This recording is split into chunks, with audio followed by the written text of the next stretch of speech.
అన్నం విలువ అమ్మ విలువ ఉన్నప్పుడు తెలియదు, లేకపోతేనే కొద్దిగా కడుపు కాలితేనే అప్పుడే తెలుస్తుంది. ఇవాళ తెలంగాణలో జరుగుతున్నది కూడా గదే. ఇవాళ ఎక్కడో ఉన్న ఒక ఆడబిడ్డ మన నాచారంలో, మా ఉప్పల్ నియోజకవర్గంలో నాచారంలో రోడ్డు మీద పాపం టేలా పెట్టుకొని నడుపుకుంటాను, చెప్పులు కుడతాను.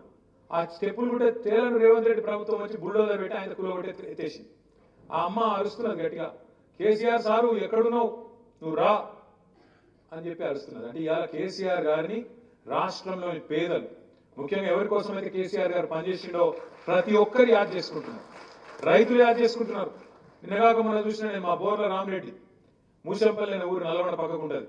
ఆ రామరెడ్డి గారు చెప్తున్నాడు, చంద్రుడు అప్పుడప్పుడు మబ్బుల సాటు పోతాడు, మళ్ళీ బయటకు వస్తాడు, గట్లనే ఇది కూడా కేసీఆర్ గారు తొందరలే తప్పకుండా మళ్ళీ వస్తాడు, ఖచ్చితంగా ముఖ్యమంత్రిగా మళ్ళీ బాధ్యత తీసుకుంటాడు అనే మాట ఆ రామరెడ్డి గారు చెప్తా ఉన్నారు.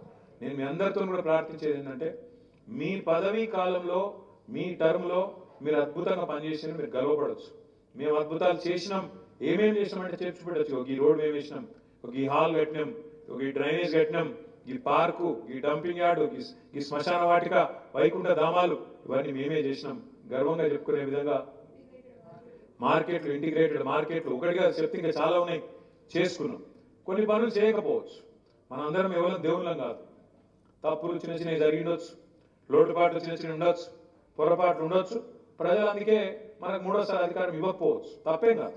ప్రజలు 2 సార్లు ఇచ్చారు, మరి 2 సార్లు ఇచ్చినప్పుడు మంచోళ్ళు, ఇవ్వకపోతే చెడ్డోళ్ళు అని అంటే తప్పు. 2 సార్లు ఇచ్చింది వాళ్ళే, ఈసారి వద్దన్నది వాళ్ళే, కానీ ఈసారి తెచ్చుకున్న వాళ్ళతో అనుభవిస్తుంది వాళ్ళే. నేను మొన్న నల్లగొండ పోతుంటే పెదకాపరితో ఒక ఊరు, జెండా ఎగిరే అంటే ఆడ ఆగిన, జెండా ఎగిరేసి మళ్ళీ కారెక్కుతున్నా, ఈ లోపల ఒక రైతు పట్టుకుంటే ఏమన్నా ఏం సంగతి అంటే ఏం బాగున్నది ఏం బాగలేదు అన్నాడు. ఏమైంది అన్న, మంచిగా పాలిచ్చి ఆవు నిడిచిపెట్టి తానే దున్నపోతుంది తెచ్చుకున్నాం, ఏం చేయాలి అన్నాడు. మరి ఏం చేయాలి, నేనేం చేయాలి, నువ్వేం చేయాలి, ఇంకో 4 ఏళ్ళు అనుభవించాలి, తప్పది అని చెప్పిన. వాళ్ళ అందరూ బాధపడతా ఉన్నారు, ఒకరు కాదు, రాష్ట్రంలో రైతులు, పెద్ద మనుషులు 4000 పెన్షన్ అంటే మోసపోయినారు. ఆడబిడ్డలు తులం బంగారం అంటే కొద్ది సెంటిమెంట్ వర్కౌట్ అయింది. ఫ్రీ బస్సు, తులం బంగారము, ప్రతి కోడలికి 2500, అత్తగా 4000 వరకు కొద్దిగా ఎక్కడో ఆశ పుట్టింది. ఏమో కేసీఆర్ 10 ఏళ్ళు ఇచ్చినాం కదా, ఇళ్ళకు కూడా ఒక తాపిచ్చి చూద్దాం ఏమవుతుంది అనుకున్నారు. ఏమైంది, ఇప్పుడు తులం బంగారం కాదు కదా, తులం ఇనుము కూడా దిక్కు లేదు, మార్కెట్ అంతా ఆగమాగం ఉన్నది. మీకు తెలుసు, నాకు తెలుసు. రియల్ ఎస్టేట్ మీకు తెలుసు. మున్సిపాలిటీల చుట్టూ మనం కొత్త మున్సిపాలిటీలు ఏర్పాటు చేసినాం. 142 మున్సిపాలిటీలు మన ప్రభుత్వం ఉన్నప్పుడు కార్పొరేషన్ మున్సిపాలిటీలు కలిపి 142 చేసినాం. మన ప్రభుత్వం రాకముందు, తెలంగాణ రాకముందు 68 ఉండే, 142 చేసుకున్నాం. కొత్త మండలాలు, కొత్త గ్రామ పంచాయతీలు, కొత్త మున్సిపాలిటీలు, కొత్త జిల్లా కేంద్రాలు, ఇవన్నీ చేయడం వల్ల ఏమైంది, ప్రజలకు అభివృద్ధి దగ్గరైంది. సంక్షేమ ఫలాలు, అభివృద్ధి ఫలాలు. ఇదివరకు కలెక్టర్ను కలవాలంటే దూరం పోయేది ఉండే, ఈరోజు కలెక్టర్ మీ దగ్గరికి వచ్చిండు. ఒక్క మహబూబ్నగర్ జిల్లా, పూర్వ మహబూబ్నగర్ జిల్లా 5 జిల్లాలు అయింది. గద్వాల జిల్లా, నారాయణపేట జిల్లా, నాగర్ కర్నూలు జిల్లా, వనపర్తి జిల్లా, మహబూబ్నగర్ జిల్లా. దాంతో కొల్లాపూర్ వాళ్ళు మహబూబ్నగర్ వచ్చే అవసరం లేదు, గద్వాల వాళ్ళు మహబూబ్నగర్ వచ్చే అవసరం లేదు, ఐజావులు మనకు మహబూబ్నగర్ వచ్చే అవసరం లేదు, దగ్గరకు వచ్చింది మీకు కలెక్టరేట్. అట్లాగే మున్సిపాలిటీలు కావడం వల్ల మీకు పర్మిషన్లకు కానీ ఇంకో దానికి కానీ మీకు అక్కడనే సౌలత్ ఏర్పడ్డది.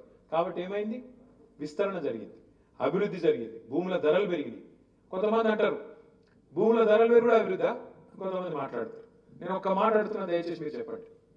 ఇప్పుడు ఒక పెద్ద మనిషికి ఒక 4 ఎకరాల పొలం ఉందనుకో, తెలంగాణ రాకముందు దాని విలువ, ఒక్కొక్క ఎకరం విలువ 10 లక్షలు.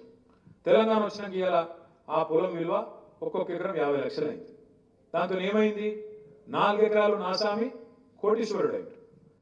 కోటీశ్వరుడు అయినా నమ్ముకున్నాడా లేదా వేరే విషయం, కానీ ఏమవుతుంది, 4 ఎకరాల భూమి విలువ పెరిగితే మనసుకు ఏముంటుంది లోపల, దబ్బన నాకేమన్నా అయిందనుకో, పుట్టుకొని నేను చచ్చిపోయినా అనుకో, నా బిడ్డ పెళ్లి పక్కా అవుతుంది, అవసరమైతే 1 ఎకరం అమ్ముకుంటారు, మా వాళ్ళు చూసుకుంటారు. అవసరమైతే ఇల్లు కట్టుకునేది ఉంటే, మంచిగా బందోబస్తుగా పక్కా ఇల్లు కట్టుకునేది ఉంటే 4 గుంటలు అమ్మితే అయిపోతుంది అని ఒక విశ్వాసం ఉంటుంది. కొడుకు వ్యాపారం పెట్టుకుంటా అంటే, లేకపోతే ఇంటి కోసం ఏమైనా చేసుకోవాలనుకుంటే 2-4 గుంటలు అమ్ముకుంటే అయిపోతుంది అని ఒక విశ్వాసం ఉంటుంది. ఏమైతుంది దాంతోనంటే, ఒక విలువ పెరిగితే మనిషికి విశ్వాసం పెరుగుతుంది. గా పని చేసింది మన ప్రభుత్వం, కేసీఆర్ గారి ప్రభుత్వం అనే మాట మనం యాద్ చేసుకోవాలి. నిన్న మేమందరం కేసీఆర్ గారి దగ్గర ఉన్నాం. ఒక పెద్ద మనిషి వచ్చిండు, కొండమరాజపల్లి అని ఒక ఊరు సిద్దిపేట దగ్గర, మాధవరెడ్డి గారని మాజీ సర్పంచ్, పెద్ద ఆయన, ఒక 75-80 ఏళ్ళకు ఉంటాడు. ఆయన చెప్తున్నాడు, అన్న మీ ఊరి కాడ ఎంతుండనే పొలం విలువ ఎంతుండే అంటే, కేసీఆర్ సార్ ఉన్నప్పుడు 30 లక్షలు ఉన్నాయన్నాడు, ఇప్పుడు ఎంత ఉంది అన్న. ఇప్పుడు ఏది ఎక్కడ ఉంది 15 లక్షలు కూడా ఎవడు కొండలేడు, కొన్నటోడు లేడు, అమ్మేటోడు లేడు, 15 లక్షలకు పడిపోయింది. నేను చెప్పేది కరెక్టేనా?